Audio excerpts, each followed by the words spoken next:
how you doing, man? We're back with another episode of Put You On Game. I have another special guest for me. She's a dancer, she's an entrepreneur, she's a mental health advocate. I got that girl, JASLYN. Yes, you I'm did. proud of her. Yes. Thank you so much. I always thought I was gonna fuck up. No, you did good. You did good. But see, I think the reason why I kind of messed up a little bit, I think when it comes to the intros, I be nervous a little bit. I think maybe that's what it is. Yeah. Or it's more so, I feel like right now, like, I'm okay. I got a little liquor in my system.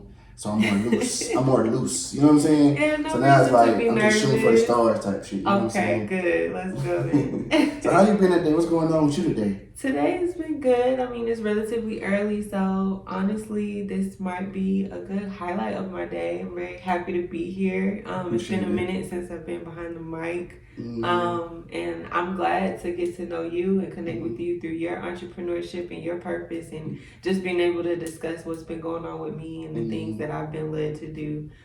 It's a great break in between a busy week. Yeah, absolutely. I love that, man. So what have been some of your goals you're hoping to accomplish this year? And if you accomplish those goals, what were those goals? Okay, so since we're in December and we're coming towards Christmas and New Year's, reflecting back on 2023, I had a couple of goals. One of the big goals that I did accomplish, thankfully, was to get into a different career field. And so I previously worked in movie and production. I worked with Marvel Studios for about 3 productions under health and safety. And working in that, I realized that I wanted to cultivate a better niche for myself within the entertainment world. So I actually took a break. After I finished my 3rd production, I took a break off of work, and I really thought I was just going to take a month off. It turned into a whole 6-month hiatus. And that 6-month hiatus, for some people, that might seem like, oh my God, that's great. It's like a long vacation. It was actually very, very hard. It was very hard for me because I am the type to like to stay busy, like to be productive, like to feel like I'm doing something, right? And that situation actually caused me to sit down and reflect on myself, my goals, what I have going on for myself, what do I think God has for me. And it was a very emotional, reflective, challenging time for me, because for people that have known me for a long time, they know I can't stand still. And I really forced myself to stand still, and I was proud of myself because I did it intentionally. Granted, I was blessed to be able to take 6 months off and be okay financially. But in that time, it took a lot of prayer work, it took a lot of focus, it took a lot of quiet time to really figure out where I wanted to go. And then once those 6 months were up, I was blessed with the job opportunity that I currently have. And I also feel like it is in alignment with where I'm going in my purpose and along with my entrepreneurial route. So I'm very blessed. So what led to that 6 months hiatus? Like, what led to it? Ultimately, I was burnt out. I was burnt out, and I didn't know how burnt out I was. I went through some things in the industry, and it is a great industry to get involved in. Sometimes the money is really good, y'all. But it can also be very toxic. It depends on the environment. It can be very demanding as far as your labor, as far as your time. You might not feel like you have a lot of time outside of work. And sometimes the people aren't always the best, or they don't have the best intentions when you're working alongside them. And that could be very hard for some real genuine people like me. Like, I always go into things full force with my heart open, good intentions all around. And you don't have those people with you. You can't really expect what you bring to be brought to you. So that was a lot of realization for me then. And coming out of my 3rd project, I had a lot of pain from that situation. And I was just tired. And so that I was like, 1 month, I'll be great. But then it was like, actually, no, Jazz, you need to really chill. Yeah. That's deep right there. It was. So within that 6-month process, you learned a lot about yourself through that process. I learned a lot about myself. I learned a lot about the things that I need to work on as far as who I am to myself, how I love myself, how I value rest. Because I have a therapist, and during that hiatus, I think about maybe 2 or 3 of our sessions, the biggest topic was giving myself permission and realizing that rest is productive. Because I'm the type of person that, let's say I'm very, very tired and I'm sitting in the house not doing anything. Right. My body knows that I need that, right? But my mind will feel horrible for it. And I still go through that. Like, I'm still fighting that. I'm still getting to a point where I'm really mentally accepting the need for rest and being okay with it wholeheartedly. You know, I always have that guilt in the back of my head sometimes.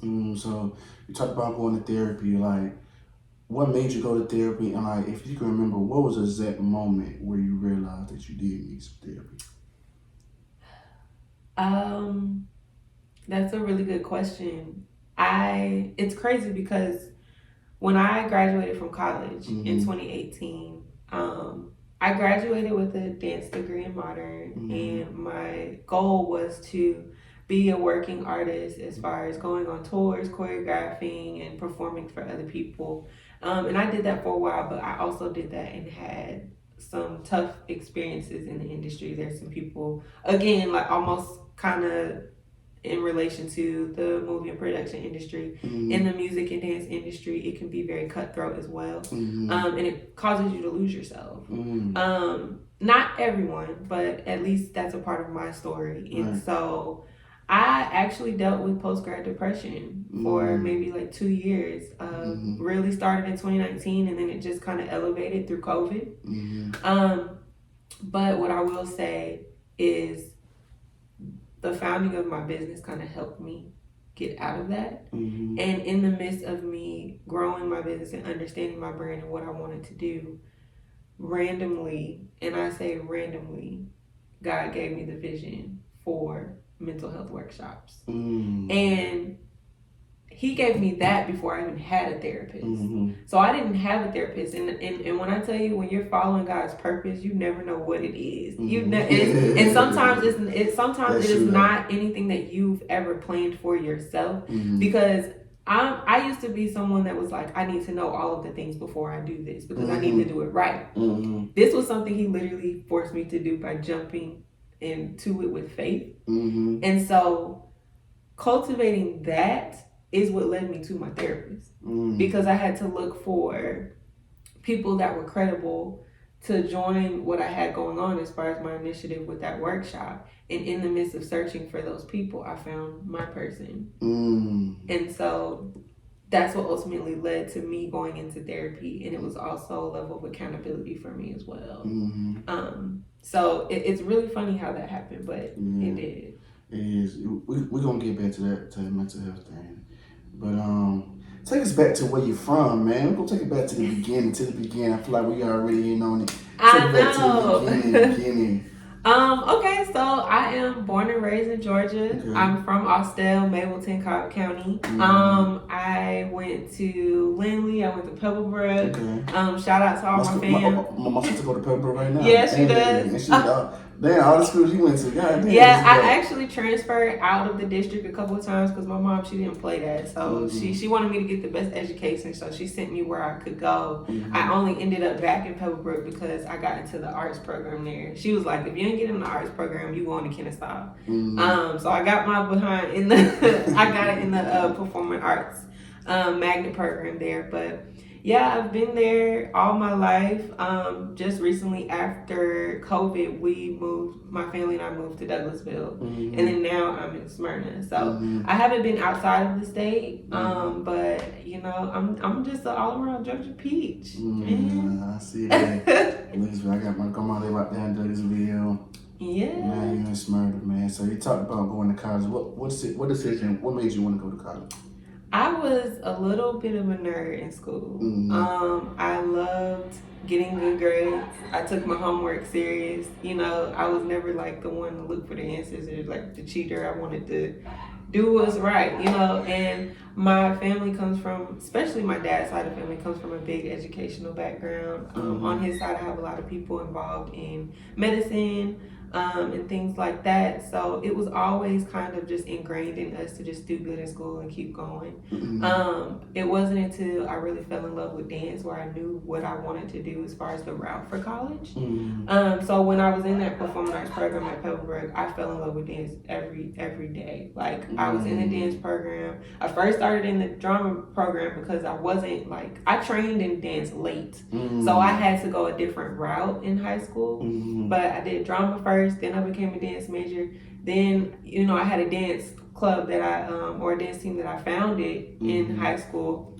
I don't know if it's still there at Pebblebrook. It's called Platinum. I doubt that it's still there, but they dance for the basketball team. But next thing you know, I'm doing dance major, dance minor, dance captain, all that. Like I was dancing. And so when it came to college, I always knew I wanted college. I wanted the experience. But when I knew that I wanted to pursue dance, I was like, I gotta go to school for dance. Like I told my parents, I was like, if I don't get into school this first year, I'm gonna take a break and I'm gonna reevaluate. And I'm just glad and blessed that they were supportive in that. But gratefully, I did, if that's even a word, I did get into dance at Kennesaw State. That's a good thing. Because I preach a lot about college on this podcast too. Yeah. Because I feel like a lot of people, I push people, one of my messages too is define your passion and purpose in life. You know what I'm saying? A lot of us go the traditional route and that's not really what we really want to do, or somebody's telling us to,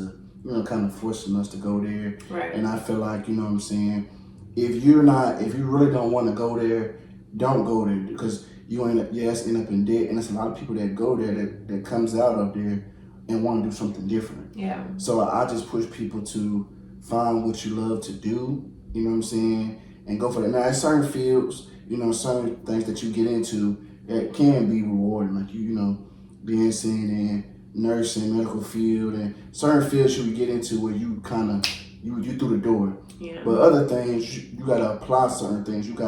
It's about who you know. A lot of stuff is about who you know, connections, networking is very, very important. Because you could be the smartest nigga ever, but if you don't know nobody, this person will get an opportunity before you do. And that's very true. That's ultimately how I got involved in working with Marvel. I didn't apply. I didn't do any of that. Like they didn't see my resume. It was genuine, just trust upon who knew me and then meeting me, and I had to back that up. You know, so the energy and the reputation that stood before me for myself, I had to follow suit. So they knew you.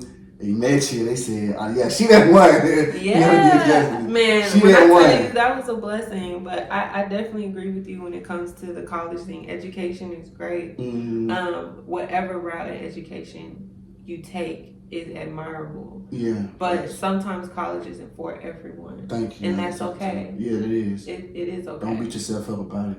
Please don't. Please don't. So basically, your love for dancing took place when you was in high school, pretty much. It really snowballed in high school. I started, I want to say officially training when I was 10, but I started in hip hop.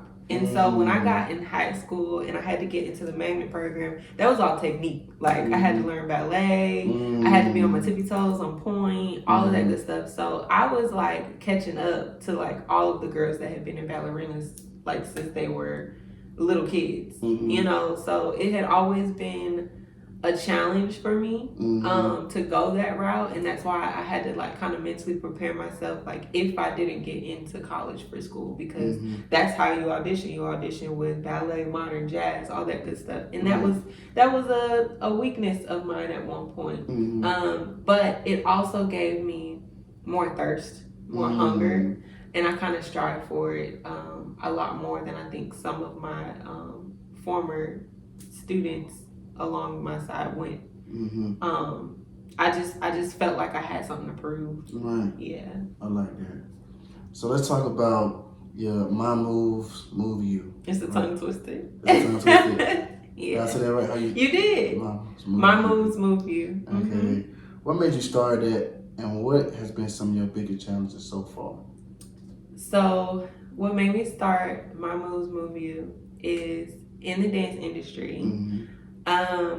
I had been assisting some dancers, some artists, and I realized that I was doing a lot of the things for their brands that I felt like I could do for myself. Mm-hmm. Sometimes I didn't feel valued when I was being an assistant to these people. Mm-hmm. But it made me realize just how much I could handle, even things I never imagined myself doing. Mm-hmm. I formerly worked as an administrative assistant for a nonprofit organization, Mm-hmm. dance organization, which made me really value the administrative side of the arts. Mm-hmm. So when I started out, I was like, I want to be a consultant. I want to help. I might want to help manage. I want to help book and teach and all of those things, and just have it on my end because, you know, dancers can be hungry artists. You know, we're not always valued the most. Yeah. We're always seen as replaceable, that type of thing. And I didn't want to follow the status quo in the industry where you just teach in the studio and you get a little change here and there per class. Like, I didn't want that. I really wanted to develop my own brand and make my rules, basically. Yeah. And so that's how it started. And when I said it kind of led me out of, you know, depression, and you know how mostly everybody during COVID kind of developed their own like hobbies and skills and things like that. I was focusing on, you know, branding and creating my website and learning how to do all of those things, and doing a little homework on the back end of like businesses and things like that. And it just developed into something beautiful. But then God had gave me, you know, more plans to involve in my business. So it kind of started, you know, evolving or veering off from a huge dance focus to more of a community supportive brand as far as the entrepreneurial mental health space. And that didn't happen until I want to say a year later, because I was all focused on dance, let me teach, let me advertise class, but he gave me these other visions. And so it's been a journey with trying to make it make sense. I feel you though. When I tell you, and this is something that I had to discuss with my therapist as well, when you have a vision for yourself and you're so stuck on that vision, it gets really hard and eye-opening when you realize God is leading you somewhere else. Because, and she had to say it in this way, and I don't mean it in a very like down, you know, dwelling type of way, but you do have to mourn and you do have to grieve that life that you planned for yourself. Because that was something that was near and dear to you. That's something that you only knew. Like me as a dancer, that's the only thing I knew about myself. That's the only thing I felt like other people knew about me. So I felt like I owed it to these people to show up how I've been showing up. But little do you know, when you really think about it, you actually owe it to these people to fulfill your purpose and what God has given you, because he knows who you're supposed to bless. You don't. Yeah, sure. So it was, and that was all ingrained in that 6-month hiatus as well, because I started understanding what he needed me to do, but I was hesitant because I had to still accept. And that's hard. Resisting the change. Yes. I think we talk about that too. Like, you have to be, you know, a lot of people are resistant to change. Yeah. You know, they just, I mean, you know, it gets to a point where you realize that you just gotta be better, right? Certain things is not done right. You gotta just be better, come to that self-awareness. Because there's some people that just are just stuck, being the same forever, you know. Don't believe in change and don't believe in getting it right. Hey, this is me. You like it or you don't. Right. You know what I'm saying? Right. And which is a crazy mindset to have. And I was telling somebody this too, like, how do you expect to attract something greater if you're still the same person? Right. Right. You're still the same person you've been your whole life. How do you expect to attract something great when you haven't changed? So by you being the same person, you're going to attract what you've always attracted. Right. Right. So that just would have come down to, man. But I like that though. That's beautiful. So what have been some of your challenges that you faced so far though, and just doing your thing? That was a big challenge. Mm-hmm. Learning how to let go Mm-hmm. and realizing that it may not be my biggest focus. Mm-hmm. Doesn't mean I have to did it completely. Dance is still near and dear to my heart. Mm-hmm. Last night I took 2 classes, Mm-hmm. and you know I still hope to use my artistry when the time is right and things like that. But a big challenge and something that I had to, you know, commend you for is consistency for me. It's consistency and it's balance. Because I still work a everyday full-time job, you know. I experience growing pains just trying to figure out this life and how to be an adult. Me too. And just trying to stay focused and be obedient in what he's telling me to do. That's a big one. Because again, I sometimes burn myself out. Yeah. But at the same time, I don't know how to rest. Mm. So I sometimes get to a point where I've done all the things and then I get so tired to the point where I can't do anything but rest, but feel bad about it. And then I get into this period of stuck because I'm stuck in, I'm exhausted, but I should be moving. Right. God, why? You know, and then while I'm there, I'm not moving. So I'm feeling worse in the process. And this is another reason why I really resonate with the name for my brand. When I first named my business, it literally just was supposed to be a catchy name. And it had always been my Instagram name. So I thought it just made sense.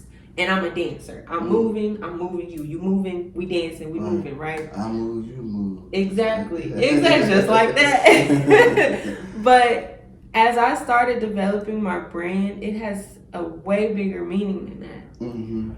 I value my brand to be very transparent in my journey because I'm not perfect. You have a lot of people that are entrepreneurs or look like entrepreneurs on social media, and all they do is they look like they have everything figured out. They got all these followers, you know, all these likes, and it just looks perfect. It's great. Please believe it's great.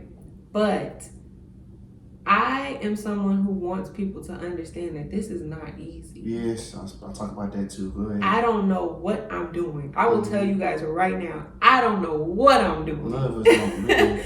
We're just going with the flow. And I will never be the person to act like I know what I'm doing. I'd rather you see what I'm going through so you can resonate with that and know that you're not alone. People don't want to be judged. Right. So if I show you that I don't know what the fuck I'm doing, you're going to talk about me. And I'm not worried about that. You're going to laugh at me. I'm not worried. So that's what it comes down to. It's about being judged. Yeah.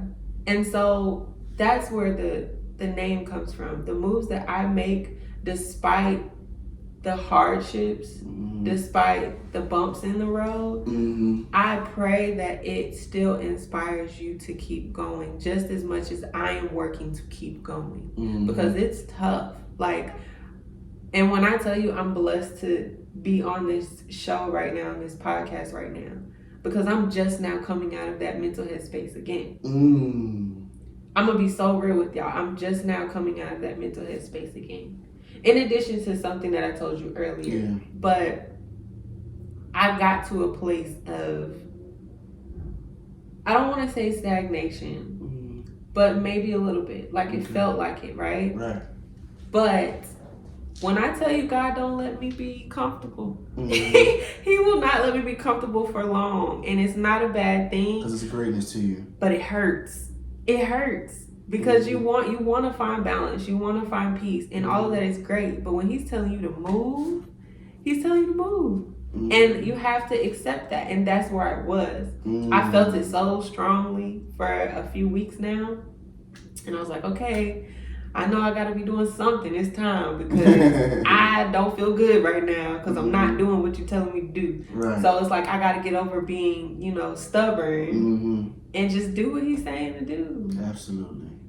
So I appreciate you inviting me on because it's another way to like kick my butt into gear. Absolutely. Absolutely, I'm gonna definitely invite you on. So, who are some of the people who inspires you to want to dance? I love this choreographer named Sean Bankhead. Okay. Sean Bankhead, I was obsessed with back in middle and high school. When I mean obsessed, I was staring at YouTube for hours, like just watching his choreography, watching his videos, wanting to take his classes.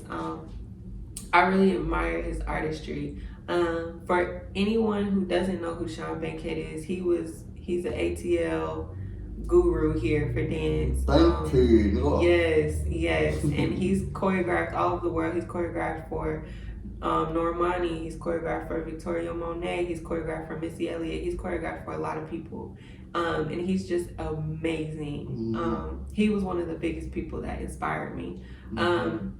I also value Alvin Ailey. Alvin Ailey is a very big powerhouse name here in America, huge in New York. The Alvin Ailey show always comes down here in Atlanta around Valentine's Day. And he has his very popular shows that have been performed for years. And he's just great, a modern choreographer. And I would just say music. I want to say music because I love music. I need music for my soul. Like I literally can't do anything without music. I'm at the office. I have music playing. I'm cleaning my house. I got music playing. I'm cooking. I got music playing. Like I need music. So, what kind of advice can you give to other entrepreneurs? My advice is to give yourself grace first and foremost. Give yourself grace because, like I said earlier, you're not gonna have everything figured out. You're not gonna know what you're doing most of the time. And you're gonna have people that don't understand you or what you have to offer. But if you give yourself grace, you're going to realize that the people that don't understand and the people that don't value or appreciate, those aren't the people you're meant to bless. They're not, and you have to be okay with that. And you have to realize that just because they didn't receive it doesn't mean someone else isn't. The people that are meant to receive it will receive it. Absolutely. And I'm giving myself this advice. Everything that I'm saying, I'm giving back to myself. But definitely consistency as well. Because if you're, and that also leads to the other advice that I would say is really understand your purpose. And don't be an entrepreneur that is led based off material or temporary things. If you really, really want to go into entrepreneurship and you want to do it for the long haul, it can't be for a small material gain or a temporary thing. Because that's only going to get you so far. That's true. That's only going to get you so far. And in order to stay involved and stay consistent in your business and in your brand, you have to have a why. If you don't have a why, that moment of stagnation, that moment of comfort, that moment of laziness or feeling of no inspiration, like when your fire has dimmed, that's going to stay if you don't have a why. Like when I get stuck in those periods, the only thing that gets me up is my purpose and my why, because you realize you have to do it for someone. It's more than you. It has to be more than you. It has to be more than you. And so that consistency is very important because you may miss the people you're supposed to bless if you don't stay consistent. And I might have, done that a couple of times in my seasons of trying to figure everything out and get myself back together.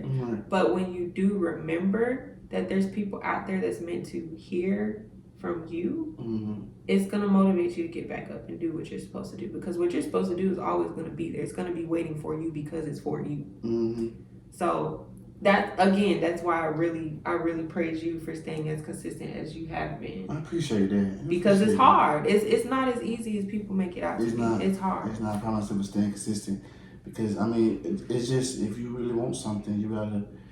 It definitely gets hard because there's a lot of misconception to podcasts and people think you just sit in front of the mic and talking, but you have to understand you have to entertain people, you know, and you have to, even when you're going through something, like say I could have been going through something really bad today.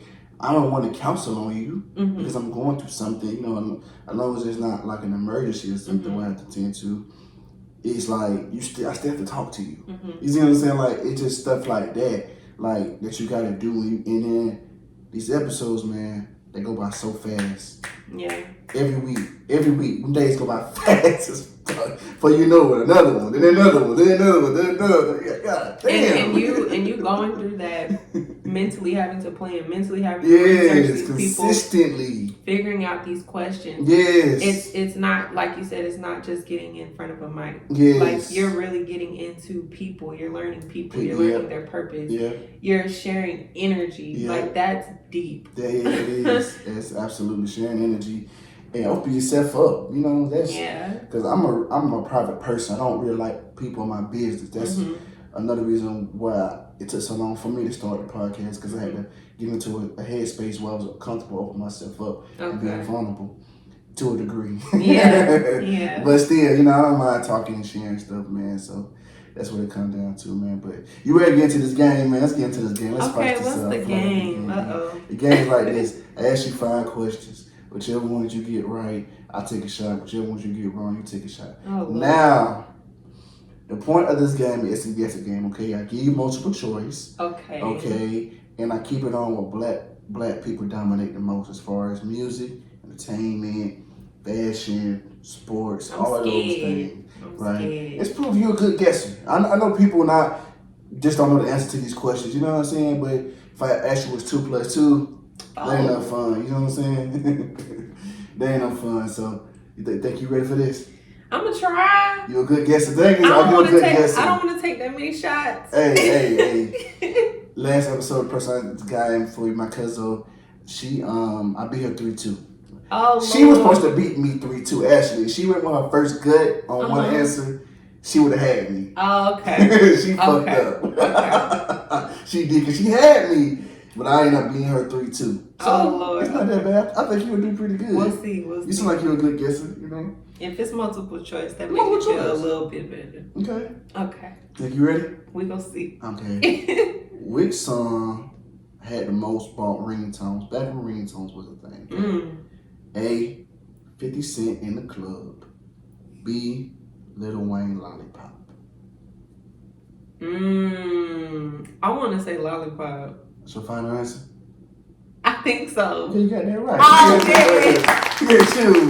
Look at you. But everybody was singing that song. Everybody was singing that song. Yeah. Oh my God. I was in the 6th grade when that song was bumping. Yeah. We were singing Lollipop in the 6th grade, y'all. That's crazy. That's bad. How's that bad? Because when you notice, you know what the real song is. Oh, Wayne's still going crazy too. Still going bananas. Yeah, he is. He is. It's crazy. That's why he's mine. See, you had the chaser ready. You had that water ready. Look. Ooh. I ain't gonna lie.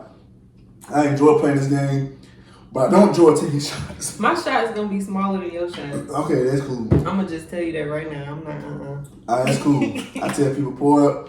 They let me know I'm pour up right, because I already know. I test it all the time, so I don't expect y'all to pull up all the way. Hell no. I'm not getting that lit. Look. I'm gonna have to pass out on this couch. But it's my favorite artist actually is Crazy Eyes. Okay. Reason being, he had said something. Not only his longevity and just lyrics stuff like that. He had said something on dedication too. The ones that know dedication too, if you culture, you know what dedication too is. That's a culture mixtape. But he said something on there. He was like, I don't really go out to the clubs because my house is nice. I don't really just go around neighborhoods to see girls because my car is nice. Like, he's like, I don't do that. He said, I just go to the studio, because he was like, to you, this is your job. To me, this is my life. Yeah. So when he said that, he said, I do this better than I do anything else. Yeah. So why wouldn't I do it all the time? So, and that meant something to me, his passion for rap. You know what I'm saying? it's like what also drove me to him because it made sense. Like y'all approach this like, okay, I'm just trying to get money. This nigga like love this shit. You know what I'm saying? Like what we were saying. Yeah, he like, loved the hell out this shit. He's not in it just for the clout. He's not in it just to say that he's in it. Like, and you can tell how he love it. The nigga's been out for 20 plus years still rapping. Which is crazy. But that's how you can tell somebody that has a lot of passion for what they do. You know, so that's one, if not the biggest reasons why I'm a fan of him. But let's get into the second question, man. Okay. Who had better first week sales? Was it A, Future, Pluto, B, 2 Chainz based on a true story? A, Pluto. That's wrong. Dang. Okay. Yeah, man. Yeah. Oh man. Oh man. Got me on the crown. I asked somebody that actually a long time ago, and this person, which I thought you were gonna do actually, is actually think about the answer before you answer it. Oh really? Because he knew Pluto was the one that didn't do too good. Well, it did good, but it didn't. Pluto was the one, if you turn on the lights, never end, and stuff like that. But with that based on true story, that was 2 Chainz, like probably biggest, most hits, No Lie, birthday song. See, I didn't even listen to. All those songs are like his 2 Chainz like biggest songs. I didn't even listen to the album, so I only knew like those singles, songs, but I didn't know the album. Oh, you know the album? Like, that was their first. That was actually both of their first album. Oh wow! Okay. Really, both of their first album. I didn't know that. Yeah, because both of them. So that was like a lot of songs on there, like 2 Chainz, like biggest songs to this day. You know. Okay, 2 Chainz. So, but number 3. What year did All the Benjamins come out? Was it A, 2002, B, 2003?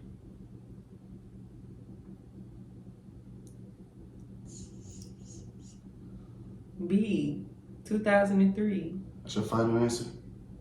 I think so. That's wrong. You asking me questions I feel like I should have studied for. Oh, man. Yeah. 2-1 so far. Let's keep this train rolling. Oh my goodness. I still feel the heat from the last one. Yeah, you feel that shit, boy. That's I still feel the heat from the last one. Motherfucking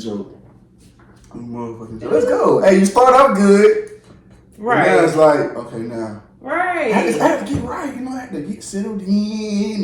And, you got your logo on the shot glass? I have my logo I everywhere. love this. I appreciate that. I love that. Yeah, logo everywhere. You're going to know this logo. You're going to know it. And I ain't finished. These pillows finna have my logo on it. I ain't finished. You need to get on your level. Yeah, you're going to know this logo. This is, I see. Look, on the table. I'm passionate about this shit, yeah. You're going to know this when you see this. Merch on, merch. So, you're going to know this for sure. Okay. This need to be an easy question. I mean, the questions are easy. It's just I didn't know. Oh, man. Let's see you know this. These 2 classics movies, I'm pretty sure. What movie came out first? Okay. Was it A, Norbit? You remember Norbit? Yeah. B, First Sunday. Norbit. Final answer? Yes. You got that right. Yes. Thank you. So what, 2-2? Yeah. Okay. Because 2-2 then. Norbit had to be before that movie. Okay.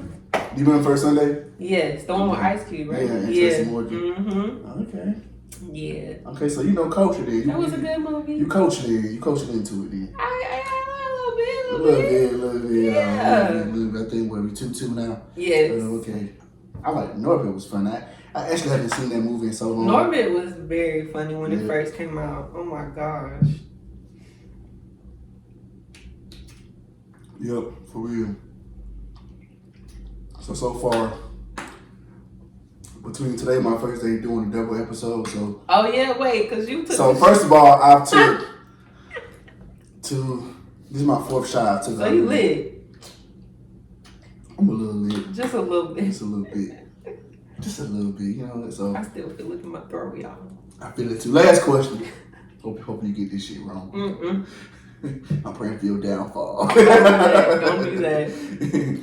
How many albums does Young Jeezy have? Mm. A, 10, B, 11. This is literally gonna be a guess. Okay. Ooh.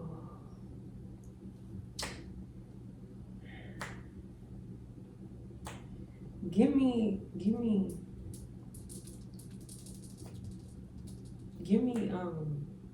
10. That's wrong. I was going back and forth.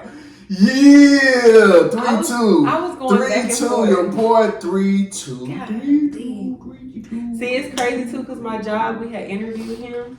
Yeah, I did. Yes, Should but I we just- weren't talking about his album. We were talking about his book that came out. Book His came out. memoir. You ready? You ready? No, I did not. You look at it yet? Not yet, no. I respect Jeezy a lot, man, because I just, you know, he He's talk about really his book. cool. Yeah, you know, his transition from where he came from to who he is now. I felt with Jeezy for sure. Definitely was a fan of him when I was coming up. That was a different era. The Jeezys, Gucci's, Tips, T.I., Wayne's, that was a different era. Ludacris, that was a different era. Yeah. That would never be done again. I just feel like that era, this would never be topped. It was just so many, Let's the talk thing about about it is- let's talk about real music. yeah, and no creativity. Like, I think before they said something, everybody's copycats. Everybody's trying to sound the same. I feel like hip hop is in a weird place. Right? Everybody's sampling off of something else. Yes, I get.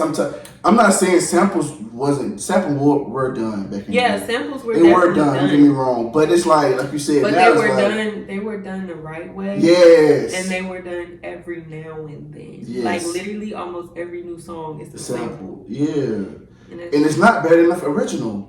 Like, if you're gonna sample something, let's make it be better than the original. Right. That's how I feel. You know, if you're gonna do something, make sure that shit harder than my shit. You know what I'm saying? Come on. That's how I feel. So you gotta do it justice. yeah, You gotta do it justice. And then I think that's the sad thing too, because the younger generation, they gonna only know that version. And I'm like, that ain't even it. That's true. That's not That's even true. Like, White Man Can't Jump.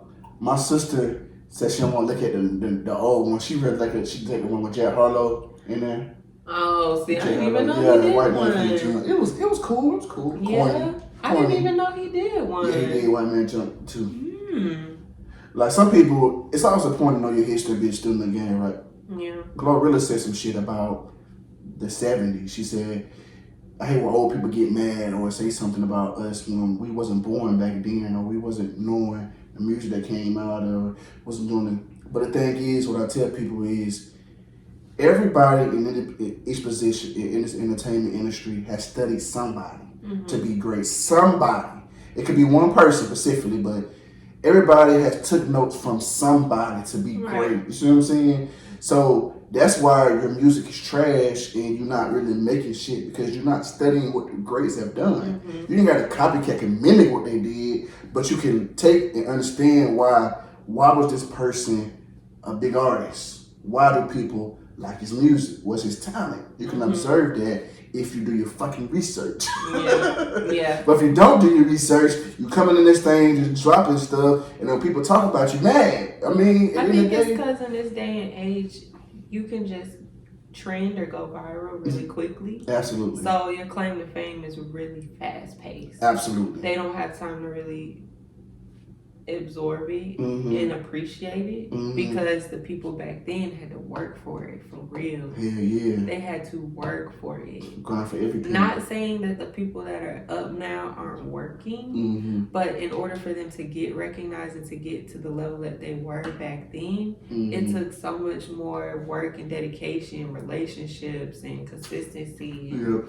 really tapping into your artistry like deep, rather than just getting an old sample and putting some shit with it. some stuff on top. Yeah. I like that, man. So let's get back to it, man. So how did you get into being an advocate for mental health? So as I mentioned a little earlier before, in the midst of me creating my business, trying to stay the route of dance and dance services, out of nowhere God gave me the vision or the calling to do mental health workshops. I have been battling with post-grad depression, but I literally was just battling it on my own, trying to figure it out, trying to get out of my hole by myself. And then he gave me this vision.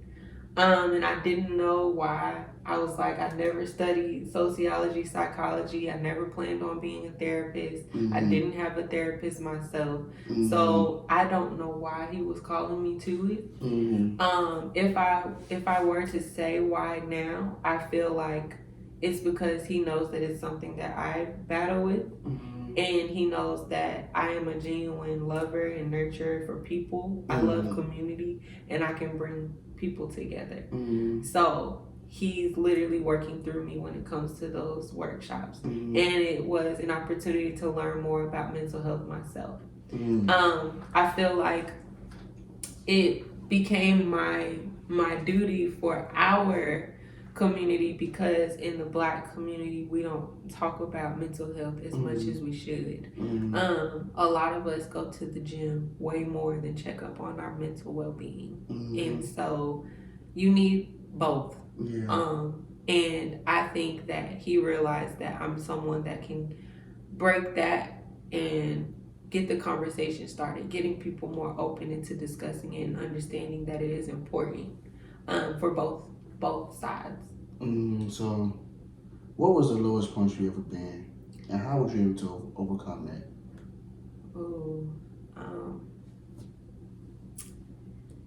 The lowest point I would say would be around 2019, 2020.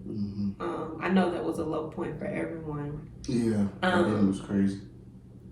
But that point was very difficult because I was in a love-hate relationship with dance. I started to lose myself or lose my passion. Wasn't able to go places too much. Dealt with, bad situations as far as relationships go.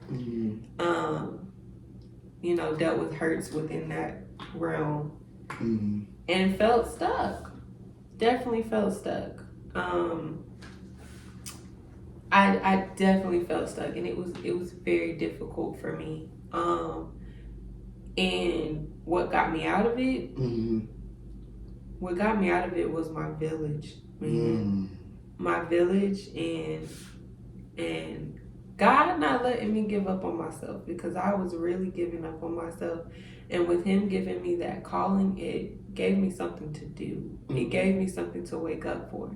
I didn't have something to wake up for a while. And that's how you can get deep, deep, deep in a hole. When you don't have a reason to wake up, or you don't realize your reason to wake up, that right there, I wouldn't wish that on anybody, because that's the worst kind of pain you can feel. And when you're dealing with that, and then dealing with unhealthy relationships, what did you saying?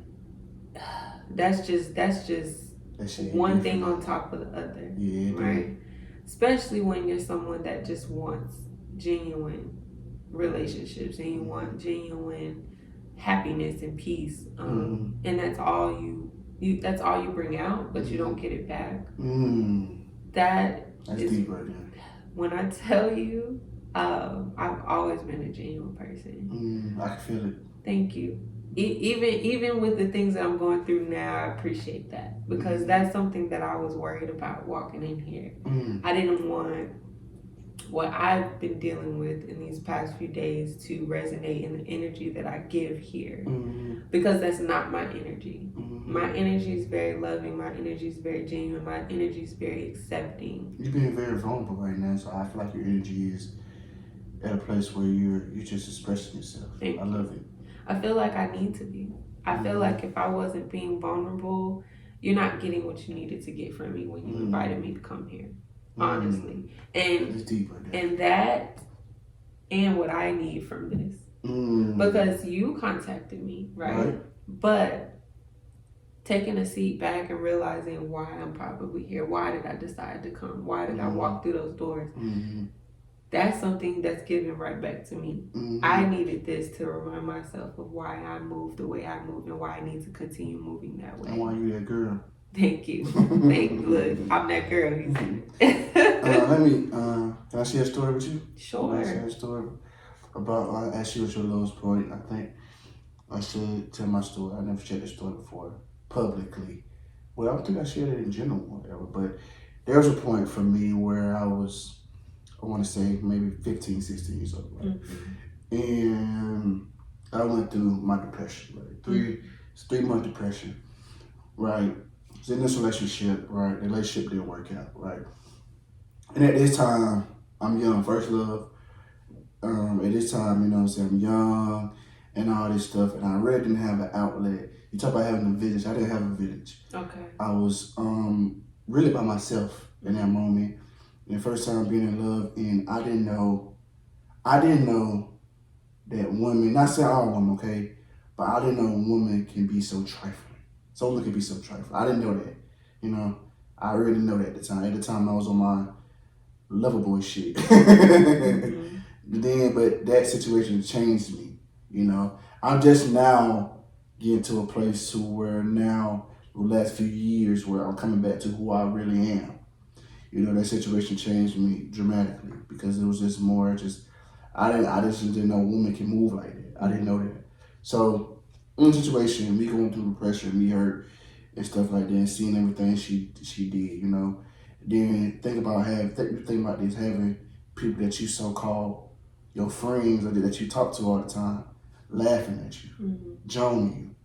Oh, you staying over that girl, man? You staying over that girl?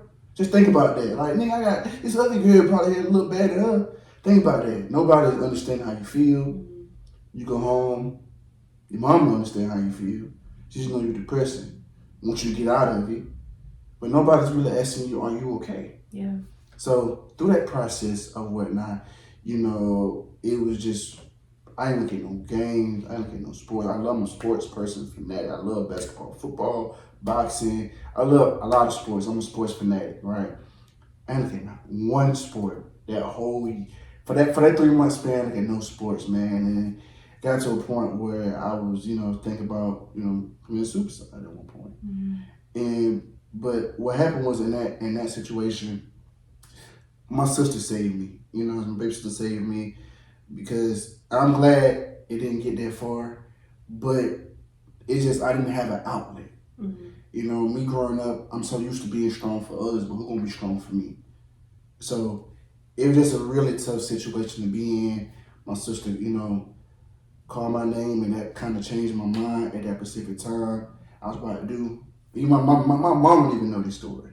You know, she probably look at it now, but it was just to a point where I just share my story because it's like, me being a man, right? Me being a masculine man and a vulnerable man in a sense too, it's like, it's okay to be vulnerable. It's okay to not be okay and to have feelings. And sometimes it is a point to have that village. And if you're not okay, talk to somebody. You know what I'm saying? And at that time, I didn't have nobody to talk to. I have everybody joining me. You know what I'm saying? It was just a really, really, really bad place. And I told myself, I vowed to myself again, I said, I would never, ever in life let a female make me feel like I ain't shit. I feel like a piece of shit, man.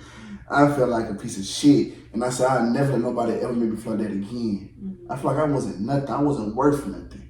And that was just a real terrible spot to be in. Yeah. Terrible spot to be in. You know what I'm saying? I can laugh about it now, talk about it now, but at the time that shit wasn't funny at all. It is when you don't know yourself. Yeah. You know, and you were very young, so you don't know yourself. Young. Even in the age that we are now, there's still parts of ourselves that we don't know. So when you get into a situation like that where someone makes you feel less than, and I'm very familiar with how that feels, by the way.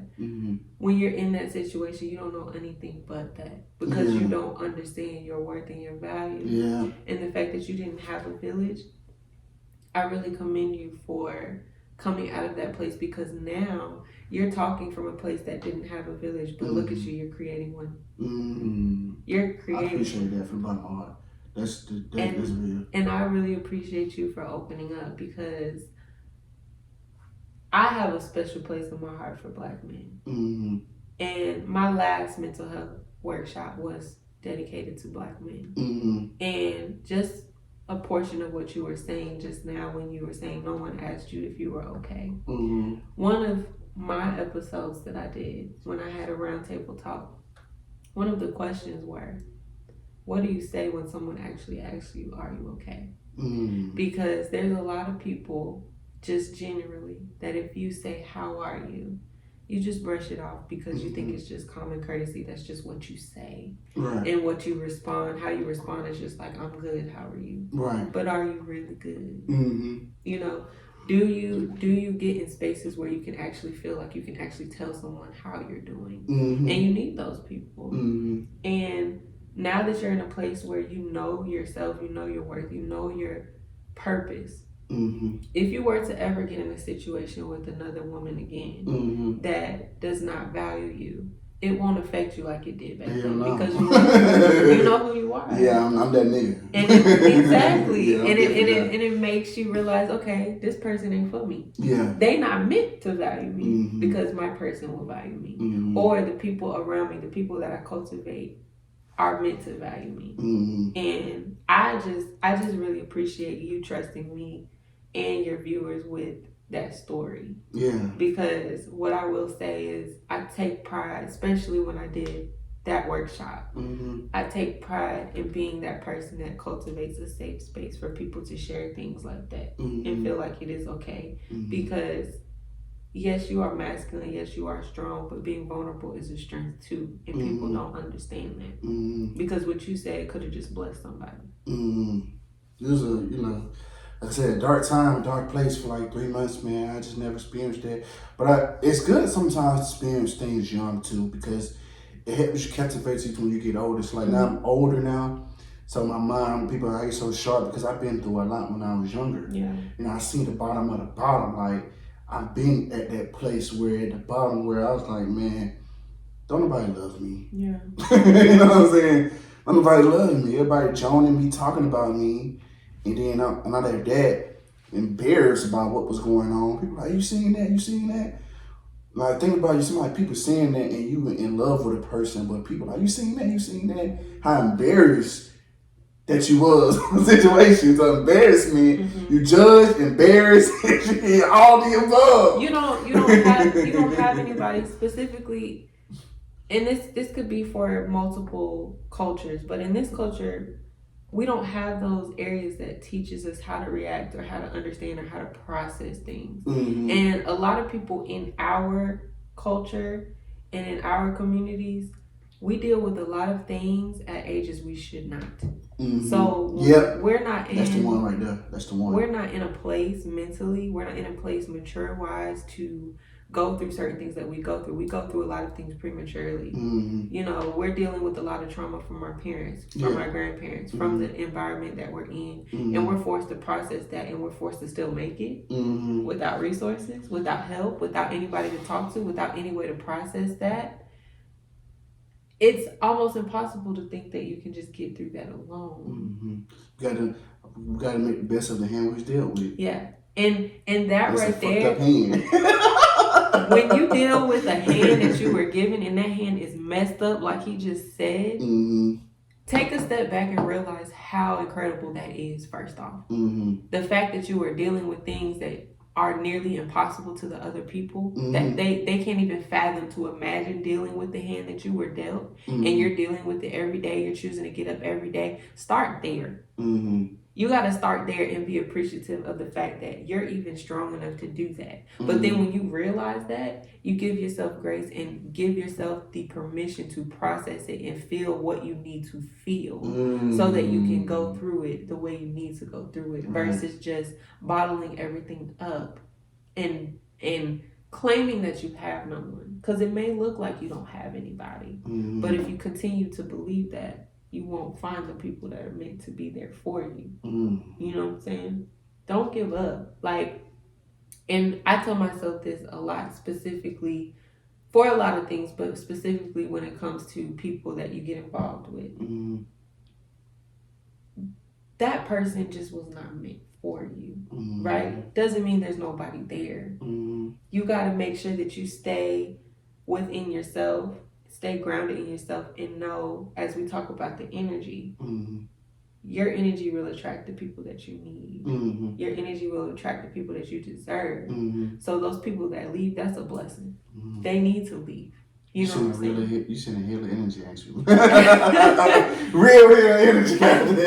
We healing this motherfucker. They need to leave. They need to leave because Yeah. they're taking up the space for the people that are meant to bless you. Absolutely. Absolutely, man. So, what's something you haven't done that you're still hoping to accomplish?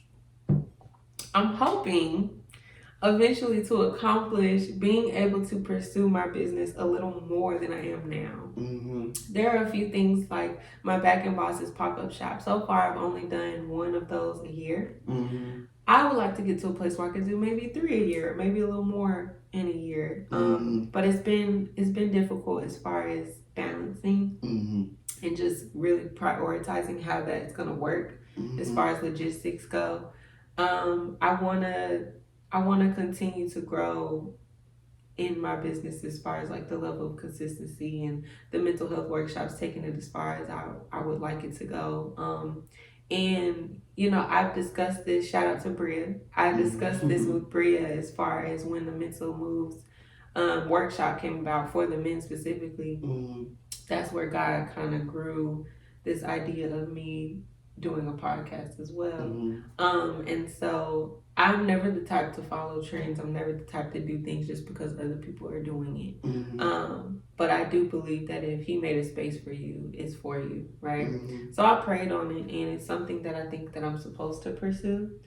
So I want to actually, you know, stand my ground on that, and what I said, stand firm on that, and actually make it a thing. I see. I know. I wish you the best on that. I can't wait to see where that goes. I definitely hop on that motherfucker. You know what I'm saying? I'll definitely invite you on. Yes. Absolutely. I appreciate that. Where do you see yourself in the next 5 years? In the next 5 years, I see myself continuing to grow within this purpose-driven project that God has me on. I see it molding together more with my career. I see myself married, y'all. I'm claiming that for myself. Okay. You out here looking? I am here for him to find me. I heard that now. I heard that. He who finds a wife finds a good thing. That's true. Okay. So I am open to that. I know I deserve that, and I'm praying for that. But I see myself married, and growing in a partnership so that we can cultivate our purposes together. I like that. So I see myself. So what's next for you? What's next for me? What's next for me is planning on Mental Moves 2024. Okay. I just had a conversation with one of my partners. I've already been brainstorming, and we are going to work on that. I'm about to plan a meeting with my partners and all that good stuff, and keep the thing going. I'm gonna just let you guys know now that this past year, Mental Moves 2023 was about Black men. This year, 2024, is gonna be about Black women. So, really, yeah, I gotta dig deep for this one because this is for my ladies. So I'm excited. We got here with quick hitters, man. What's your favorite thing to do? My favorite thing to do, it's between dancing and eating. You love to eat too? My dog, I love to eat too. I love to eat, yes. But it's between those two things. Dream car. My dream car, I'm not like a huge car person, but I do love Lexus. So I don't know what type of Lexus, but I like Lexus. Okay. Have you ever ghosted somebody or somebody ghosted you? Definitely been ghosted. Damn. Been ghosted at least twice. What's your sign? I'm a Gemini. Twins. Y'all twins. Oh, you were just saying. No, so y'all Gemini twins. Yeah, one minute this way, 1 minute that way. Man. So multiple personalities. Did you get any of that vibe from this conversation? Sometimes it's different when you deal with somebody. I got Gemini friends, so I know how Gemini. Sometimes Geminis can get the misconception of being crazy. I wouldn't say crazy. I didn't say that part. Now, multiple personalities don't mean crazy. And In some ways, there are two sides of me because I can be very like laid back. I can be very to myself, but I'm also a social butterfly. I can be very outgoing as well. When it comes to the crazy part, it depends. And I will say, there's a difference. There's a difference between May Geminis and a difference between June Geminis, and I'm gonna just leave that there. Yeah, what you saying? I love all my Geminis though. Okay, man. I just want to tell you from the bottom of my heart, it's been a pleasure having you on this podcast, man. I created this podcast for upcoming entrepreneurs, entertainers, because nowadays people only care about you once you reach a certain status. Right. And it's important to get the gems out, get the underground gems, the diamonds in the rough, you know what I'm saying, a platform, because y'all are important. And I like to show the message that anybody can teach you something. And just because these people are not famous or at the point where you want them to be successful wise, doesn't mean they don't have gems and knowledge to share. So that's the main reason why I created this platform. And I'm glad that you came. You came on time, not black people's time, y'all. On time, not black people's time. I'm punctual. But I appreciate you so much from the bottom of my heart. You are an extremely dope person. Come up here being vulnerable. Like, I feel like I'm just out of emotions right now. Cause I've been vulnerable the last episodes. I feel like. Maybe it's the lyric kicking in. You know, the lyric kicking in. Maybe. You want to get out here. You want to explain how you really feel. Because I ain't gonna lie. When I have liquor in my system, it heightens my feelings, right? Okay. So if I'm mad, that's why I try not to drink when I'm mad. Because if I'm mad, I'm 10 times mad. Okay, right? okay. So if I'm like sad, I'm 10 times sad. Like if I'm feeling some type of way, it just heightens however I'm feeling. Okay. So, you know what I'm saying? So I guess, now I look at my sister, I guess this is how I'm feeling. This is what you're getting. This is what's deep inside of me. I love it. And so because I do share, and I do have a village now I talk to, but you know, sometimes, you know, you go through things alone, but my podcast is therapeutic. Yeah. I believe in get on here, spreading emotions, not being politically correct. I think we live in a society where you have to be politically correct, you got to say everything right, do everything right. Then, like you talked about earlier, looking perfect. You don't have to look perfect on here. Just come here and be yourself. Yeah. That's all I ask you to do. Come here and be yourself, be who you are, and because at the end of the day, that's what it's about. And I just wish you the best. I believe you're going to be very successful, whatever you do. You have a lot of passion, genuine energy, a lot of love. You came up here saying a lot of great things, you know. And I just I'm very happy that you came on here and gave me some of your time. I respect people's time because let me tell you something, man. I didn't used to at first. But now that I have my own shit. That's honest. Now that I have my own shit, I have a different outlook on people's time because I understand you may have something to do after me. You know what I'm saying? So I try to make sure things go according to plan, but sometimes it doesn't. But for the majority part, I try to make sure everything goes according to plan. Sometimes you have a life and so do I. So thank you, man. I appreciate you, man. You are I can't even put it in words. Oh. I never been like that before, actually. Well, I didn't have like right word to say. Oh, thank you. I call myself a wordsmith because I don't know the right thing to say. But at this point, I just feel like I feel so many different ways. I don't want to capitalize in one word. Just know you one. Oh, thank you. I feel so special, y'all. Oh, I really appreciate that. I appreciate you coming here and inviting me and trusting me with your platform as well. Absolutely. This platform will forever be here for you. Anything you want to promote, want to come up here and say anything or express yourself or come up here just to talk to me. Yeah. You know what I'm saying? I'm here. People here for you. Come up here, spit that real shit. Now, how can we find you on social media? You guys can follow me on HereComes_the_storm at Instagram or at My Moves Move You LLC on Instagram as well. All right, man. It's definitely been a pleasure having you on this podcast. I'm officially a part of your village. Absolutely. And that wraps it up, man, for another episode of Put You on Game. Bye. All right. Great.